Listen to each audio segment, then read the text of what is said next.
अच्छा, अपन ने जो मोमेंट ऑफ इनर्शिया का जो जनरल फार्मूला देखा था रिजिड बॉडीज के लिए, वो ये था dm r²।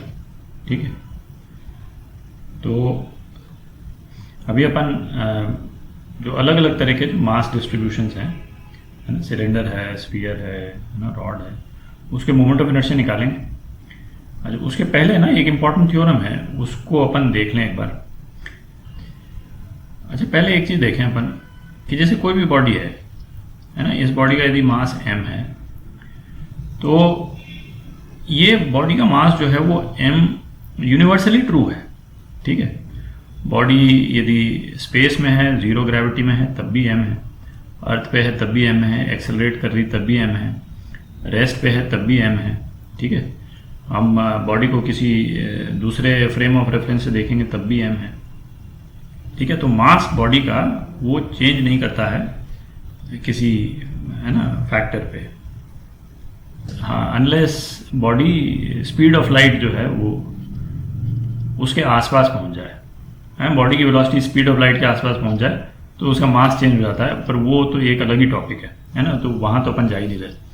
ठीक है, तो बॉडी का मास जो है वो चेंज नहीं होता है। ठीक है, मोमेंट ऑफ इनर्शिया के बारे में ये नहीं कह सकते, है ना। मोमेंट ऑफ इनर्शिया डिपेंड करता है कि किस एक्सिस के अराउंड जो है वो बॉडी रोटेट कर रही है। ठीक है, क्योंकि एक्सिस जो है वो मास डिस्ट्रीब्यूशन जो है अराउंड द एक्सिस, ये आर क्या था, है ना, मास का एक्सिस से डिस्टेंस। तो यदि एक्सिस वेरी कर जाएगा तो मास का डिस्ट्रीब्यूशन चेंज हो जाता है, तो उससे जो है मोमेंट ऑफ इनर्शिया चेंज हो जाता है। तो सपोज ये कोई जनरल फ्लैट बॉडी है, ठीक है, और O जो है उसका सेंटर ऑफ मास है। ठीक है, जो मोमेंट ऑफ इनर्शिया जो होगा, है ना, वो क्या होगा, तो I सेंटर ऑफ मास। ठीक है, तो कोई एक यदि मैं जनरल मास ले लूँ, ठीक है, ये dm मास ले लिया और ये इससे xi तो यहाँ से दूर है। ठीक है, ये mi है। ठीक है, और सपोज यहाँ से yi जो है वो दूर है, मतलब ये डिस्टेंस तो xi है और ये डिस्टेंस जो है yi है। ठीक है, तो moment of inertia around centre of मास ये क्या हो जाएगा, सिग्मा। इस तरह के जितने मास हैं, हमने एक स्पेसिफिक, है ना, स्क्वायर पिक्सल ले लिया mi और ri², ये डिस्टेंस आ रही है, ये डिस्टेंस जो है ना ये आ रही है। ठीक है, तो ये कितना हो गया, sigma mi xi² plus yi²। ठीक है, अच्छा, अब सपोज हम एक्सिस चेंज कर दें। पहले तो एक्सिस हमने सेंटर ऑफ मास लिया था। एक्सिस मतलब ये एक्सिस इस प्लेन के या आपके स्क्रीन के परपेंडिकुलर जो है वो बाहर निकल रही है। ठीक है, और बॉडी के थ्रू जा रही है, फ्लैट बॉडी के थ्रू। एक्सिस O की जगह पे एक्सिस हम P पे कर देते हैं। ठीक है, कोई जनरल पॉइंट P लेकर के उस पे एक्सिस कर देते हैं, और ये P पॉइंट जो है वो O से इतना दूर है, मतलब x डायरेक्शन में A डिस्टेंस दूर है और y डायरेक्शन में सपोज B डिस्टेंस दूर है। ठीक है, ये P जो है इतना दूर है यहाँ से। तो सेंटर इसका moment of inertia around P, है ना, मोमेंट ऑफ इनर्शिया जब एक्सिस जो है वो P हो, ये कितना हो जाएगा, सिग्मा। इसी मास को लेते हैं, ये तो कोई भी जनरल मास लिया हुआ। ठीक है, एक्स एक्सिस का डिस्टेंस मतलब xi minus a whole square plus yi minus b whole square, ये हो जाएगा moment of inertia about axis going through P के थ्रू जो है एक्सिस यदि जाए तो मोमेंट ऑफ इनर्शिया ये हो जाएगा। ठीक है, इसको हम एक्सपैंड कर देते हैं, IP जो है इसको एक्सपैंड कर देते हैं, तो क्या आ जाएगा, तो ये आ जाएगा सिग्मा mi, एक तो हो जाएगा xi² प्लस yi², इसको अपन ने अलग कर लिया। ठीक है, प्लस सिग्मा mi, एक हो जाएगा आपका a² प्लस b², इसको भी अलग कर लिया। और एक हो जाएगा माइनस ट्वाइस सिग्मा एम आई, ये हो जाएगा आपका ए x I plus B Y I. ठीक है, तो ये कितना हो गया? अच्छा, ये जो पोर्शन है ना, ये तो moment of inertia around centre of मास हो गया। ठीक है, तो इसको हम लिख देते हैं आई सेंटर ऑफ मास। ठीक है, प्लस ये ए स्क्वायर और बी स्क्वायर तो कांस्टेंट है। ठीक है, तो इसको तो सिग्मा से बाहर मैं निकाल सकता हूँ, A square plus B square sigma M I. ठीक है, अच्छा यहाँ पे भी ए बाहर निकाल लेते हैं, तो क्या हो गया?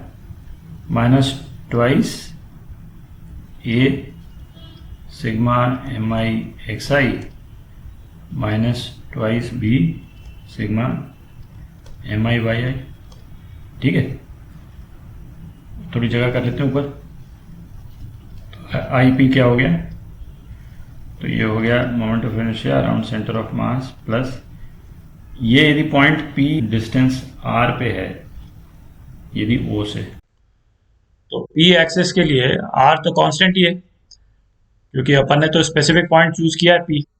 ठीक है, सिग्मा एम आई जो है वो एम हो जाएगा।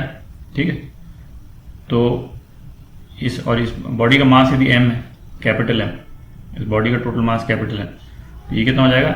एम आर स्क्वायर है ना, बॉडी का total mass sigma M I. ठीक है, अच्छा अब ये टर्म आ गए अपने पास में, ये दो टर्म है अपने पास। क्या टर्म है? तो माइनस टू, इसको बाहर कर देते हैं। ठीक है, ए sigma M I X I plus B sigma M I Y I. ठीक है, अच्छा इसमें एक टर्म, ये वाली टर्म देखते हैं, जो सिग्मा एम आई एक्स आई जो है, इसको देखते हैं एक बार। सिग्मा एम आई एक्स आई, ये क्या होगा? अरे इस बॉडी के जितने मास एलिमेंट्स हैं वो सेंटर ऑफ मास के दोनों तरफ डिस्ट्रीब्यूटेड हैं। तो ये तो सेंटर ऑफ मास जब अपन ने देखा तो ये तो सेंटर ऑफ मास के अबाउट ये सिग्मा एम आई एक्स आई ये तो जीरो होगा है, ये दिख रहा है क्लियरली। अच्छा, इसको प्रूव करने के लिए एक तीन बॉडी का सिस्टम ले लेते हैं अपन। है ना, वैसे करने को एम आई मतलब आई लगा के भी कर सकते हैं, तीन बॉडी में बिल्कुल क्लियर हो जाएगा। तो उसका एक्स सेंटर ऑफ मास यदि अपन निकालें तीन बॉडी का, ठीक है, तो ये रिजल्ट ला रहे हैं बेसिकली अपन। तो एक्स सेंटर ऑफ मास कितना हो जाएगा? x1 m1 plus x2 m2 plus x3 m3 upon m1 plus m2 plus m3।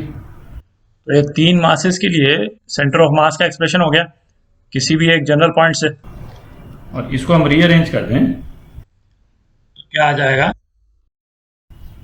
आपका x1 minus x centre of mass m1 plus x2 minus x centre of mass m2 plus x3 minus x centre of mass m3। ये zero है, ठीक है, ये zero है। अच्छा, और ये क्या है? ये जो अभी अपन ने निकाला x1 minus x centre of मास, यही तो है जो इसमें जो xi जो है वो सेंटर ऑफ मास से जो है सारे डिस्टेंसेस। ठीक है, तो सेंटर ऑफ मास से सारे डिस्टेंसेस जो हम लेंगे, और वो ऑब्वियस भी है एक तरह से क्योंकि सेंटर ऑफ मास तो बीच में होता है। ठीक है, आधी बॉडी उसके राइट में होगी, आधी बॉडी उसके लेफ्ट में होगी, तो है कि नहीं? तो ये सिग्मा जो है ना, ये ज़ीरो आता है। तो अपना रिजल्ट क्या रह गया? तो अपना रिजल्ट क्या रह गया? आई मोमेंट ऑफ इनर्शिया किसी एक जनरल पॉइंट पी के एक्सिस के अराउंड, वो होगा moment of inertia around centre of mass plus M R square, M total mass of body और आर जो है डिस्टेंस उस पॉइंट का सेंटर ऑफ मास से। ठीक है, तो इससे तो ये इंपॉर्टेंट रिजल्ट है ना, ये इंपॉर्टेंट रिजल्ट है।